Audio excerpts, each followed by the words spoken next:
Thanks a lot, Jacques, for your nice introduction. I'm very happy to be able to attend this conference. I need to apologize and thank you in the same time for your flexibility. I'm the one who challenged the program of today. I had to squeeze other meetings. There was this very special week this week in Brussels, and I had to postpone some of my commitment. Thank you. My slides are there. I would like to introduce a bit the Internet Society, not for the sake of the Internet Society, but certainly for you to better understand our view of the Internet of Things within the whole debate on the Internet as such. So, the Internet Society is an organization that has been created in '92 by the one we refer to as the father of the Internet, Vint Cerf, Bob Kahn. They had a vision. They want the vision to continue, to an open Internet, accessible for everybody. We are spread around the world. We have different bureaus, manage the European bureaus, but there are other regions with different bureaus, and our mission, as I said, is to continue the conversation about how to maintain the Internet as an open platform. We are home to the IETF, the Internet Engineering Task Force. We are a bunch of geeks, actually, that work on standards. Pretty well everything that you're using on the Internet has been standardized by the IETF. And our sole focus is the Internet itself, which makes us pretty well unique. We concentrate on open standards, but also on development and capacity building, and then the last circle is policy. And last but not least, we are completely independent, which is quite easy when you start engaging stakeholders worldwide. We don't defend anything else but the Internet.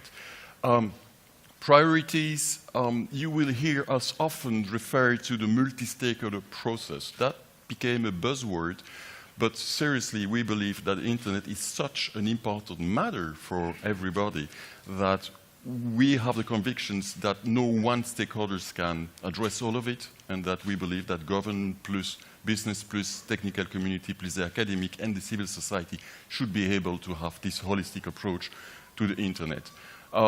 We got chapters all over the world. We have 32 chapters in Europe, certainly covering most countries in Europe. We're still growing. A chapter is a national associations, independent.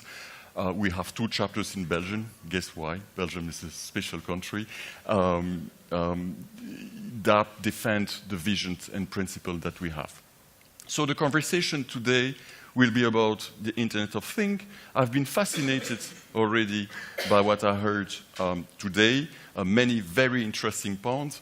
I might not add very much to what you know already, but yet I would like to give you the perspective of the Internet Society, starting with what it is that we're talking about, and then about the kind of issues. As Jacques kindly referred to, the Internet Society has added another report to the pile, a huge pile of news reports that are about the Internet Society, the Internet of Things, but with our particular view, which aims to be more global and holistic.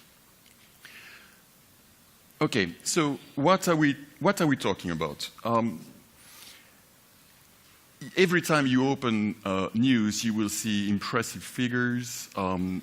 Each time there is a figures, and that will be outdue by another figure even more impressive. We're talking about 24 billion objects by 2019, 7,500 billion. We have Huawei representative in this room. All to say, this is very promising. We don't have clear, we can not really check on those figures, but yet this is something worth to cover and think about it. Vint Cerf always used to take some funny examples of the many incredible applications. He has been recently impressed by Japanese applications that would allow you, when you take your bath and tap on your bath, to be recognized by a sensor that would measure your weight and many other stuff. And if your bath is being connected to your refrigerators that allow you to know when you need to change your milk, you might well, when you get out of your bathroom, see a locked refrigerator because you have a sign saying that you need now to go to diet because you were well way overweight. But more seriously, we can see many different applications from very individual one to the smart cities, the smart home, smart cities, smart country, even smart continent. What is amazing is that the internet has been created more than 20 years ago and still allow for those kind of development. So it's amazing to see how the internet, as we know it, has been able to adapt to those new applications. And this is because of the internet principles and characteristics that I would like to recall now. The first one is that there is no central control. Nobody owns the internet. The internet is based on open technical standards. We might rediscuss that in the framework of IoTs, based on collaborative engagement in a very multi-stakeholder way, and a transparent and collaborative governance. Maybe as interesting is that the internet is still based on best effort, and it works quite well. The internet does not care of what is in the packets. That is purely efficient, innocent network that continue to pass bits over 40,000 different networks. The openness of the internet, good news, bad news. The openness means that everybody is able to connect. Bad news, everybody, including the bad guys, are able to connect to the internet. But it is what it's all about, openness. Innovation without permission, that is a fundamental principle. You cannot even imagine a world when you would have to ask permission to launch a new application, a new service on the internet. This is the success of the internet so far, and we will have to keep those invariants, what we call invariants, those fundamental principles that explain the success of the internet, even though we will start a conversation on Internet of Things. And I would like to thank one of the previous speakers here mentioning IPv4 depletion and exhaustion and IPv6 addresses. We can, of course, not discuss any longer the Internet of Things without addressing the problem and the issues of addresses. So the Internet as an experiment has been based on an IPv4 protocol. It was good at the time, 4 billion address command, but then suddenly the internet became what we know it is, so it's really time to move and have a critical mass moving to IPv6. I know the European Commission is absolutely aware of this, so is industry. This is time to move, and you're right, Belgium scoring not bad after all compared to other countries. IPv6, this is the unthinkable theoretical maximum of 340 trillion addresses. So I believe we can solve some of the issues of today. Definition. So here we are. The concept of the Internet of Things might seem revolutionary. The one who coined the term is Kevin Ashton, a UK internet pioneer in 1999. Yet we have seen already in the 70s that through telephone line, there were a kind of Internet of Things with the possibility to monitor meters on electrical grid. And then later using IP, the first experiment was in a conference like this one in the US where engineers had the idea to connect a toaster on the internet. And then it continues. The next one was in UK, Cambridge, where they decided to connect a coffee pot to the internet, and they disconnected it in 2001. So it lasts over 10 years because they decided to abandon the experiments. All to say, there is no single definition on what the Internet of Things is. And you know what? This is all good. There might just be different perspectives. You have definitions that cover or refer to the internet or to IP gateways or to IP protocols, and others don't. Take the ITU definition. No surprise, they're focusing on ICT. There are many other definitions, including the Oxford Dictionary. Again, they are not necessarily opposite. They take different perspectives, which brings me to the definition that or the approach that we believe might be worth considering, and that is the one. The IoT refers broadly to the extension of network connectivity and computing capability to objects, devices, sensors, and items not ordinarily considered to be computers. There is indeed a shift to a more passive internet connection and use of the internet with little human action or even no human action at all, or even awareness. Which is important is, yes, there might be data that might not traverse an IP or the internet. Ultimately, we believe that it will get through an IP gateways and pass on the internet. But seriously, I believe users don't care. They just don't care when the passage will take place. They just care about the implication of their data on the internet. So what are the issues? I have not the ambitions to cover them all, certainly not today, and certainly there was not the aim or the ambition of the Internet Society to cover them all, but we felt that there were 5 key issues which are the more frequently referred to issues, starting of course with security, privacy, standards. I know there will be a panel today about this, and we already addressed some of those issues here. Then regulation, of course, and development. I will try, I know Jacques is controlling my time, I will try at least to address security and privacy. If you want to know more, I would invite you, we will have the reference at the end of the slideshow that will be available for you to the Internet Society report that we released indeed recently. Importantly, we do analyze all those issues and Internet of Things through what we call the abilities, which are what we feel the abilities that each and every user should have when he or she connects to the Internet. One of them is the ability to trust the Internet. I know this is something that we will discuss a lot those days. So, security issues. First, this is the ability to trust and assess the risk, especially in a world where actually, this is a new paradigm, you might make so much effort to try to escape this over-connected world. This is the other way around, actually, which means that the equation is poorly secure IoT devices are all, and each of them, an entry point to a cyber attack or to a malicious behavior. The more devices you have, the more they consist in potential entry points and breach in security. We're not talking about computers. We're talking, in some cases, of very cheap devices with no or very little security encapsulated or embedded in it. So that's the main issue. It affects the security not only of your local network, of your local internet, but it affects the security of the global internet. So this is why we need to assess the risk here, and there are factors that would allow you or not to make an assessment and a trade-off. And that is the second more important thought.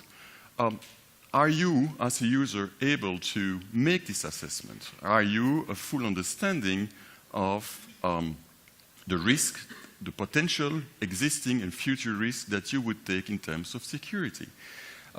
There is no kind of binary approach here. It's not non-secure or secure. There is a wide spectrum of vulnerability from no protection at all to a highly secure systems with multi-layers of security. So depending on what we're talking about, if we're talking about a medical implant, I believe that the one who has this kind of implant would take care of security and would be able and accept to pay a higher price and cost for the security compared to a refrigerator. But the questions remain the same. It's about a trade-off that you should be able to do. The second point is the ecosystem. We are all interconnected. As I mentioned, all those devices are part of the global internet. This is one of the conclusions that we will have. Everything that is on the internet is part of the internet. So there is another way those days to consider risks. It's just not only protecting myself, it's protecting your servers, your local connection, your local devices. So we are all interconnected, so there is a new way to consider security here, which is not, and risk, which is not just inward risk that are about my device or my network, my server, but outward risk. I might just be used, even though I might not be the target of an attack, but I might be used as an entry point for someone else's device. It's about negative externality. The cost for security might not be borne by the one who creates the insecurity. This is sometimes referred to as the tragedy of commons. This is a term that I like, coined by Harding, and it was about environment and pollution. I'm throwing my garbage here, but I know that this is the other city or the other country that will have to take care of my garbage. So I just don't feel completely concerned about my behavior here and the security or the insecurity that might create myself. So it's exactly it. In order to avoid the tragedy of commons in the environment, there are taxes for the polluter. We might also think in the internet environment, and specifically in the Internet of Things environment, to find some liabilities for people who would launch devices with poorly secure systems. But again, this is certainly questions that we might address later today. And this is general about the internet, so nothing specific to the Internet of Things. So let me go through some of the unique challenges of the IoT devices. First, the sensor designed to be deployed at massive scales. This is the magnitude that's here, that's here to deal with. There will be millions, nearly billions of sensors everywhere, and we have no idea how the dynamic will be, how unpredictable the connection between all those devices will happen. First, homogeneity. In most cases, most devices will just be the same, identical, which is another entry point for security. Long-term support and management. For sure, due to speed process, due to the market, most devices are cheap and actually don't have any embedded security layers, and they have a life cycle that goes well beyond computers. So you might have soon orphans devices that are no more connected to any security protection that continue to live while receiving or sending data, and we have no idea that they do, which is also linked to the upgradability. Most devices might just not be upgraded, so might just not be put up to date in terms of security, because again of their cheap design, because again of the speedy processes, because again of adding capacity or memory to such a device might just be too expensive for an industry or manufacturers, and if it would do so, it would face a real uncompetitive position. No clarity of internal internal working. Same here. You got a device. There are plenty of devices around you, but you just don't know how they work. They just won't indicate to you whether they dysfunction or whether they overperform. They might just start keeping track of much more information and data than you might know, and you have no idea it does, which is of course also linked to the visibility and the awareness. Visibility, because you just don't know whether there is a security breach, it would not tell you. But this is also about awareness. You might not know that you are in a specific room or space where such devices are capturing what you're saying or what you're doing. Which leads me, you need to tell me, I feel the rush and I feel that I need to be quite speed, but if I'm talking too fast, just wave your hands. Which leads me to what are the key questions that we now need to ask. And the first is quite natural. This is a question of trade-off, cost versus security.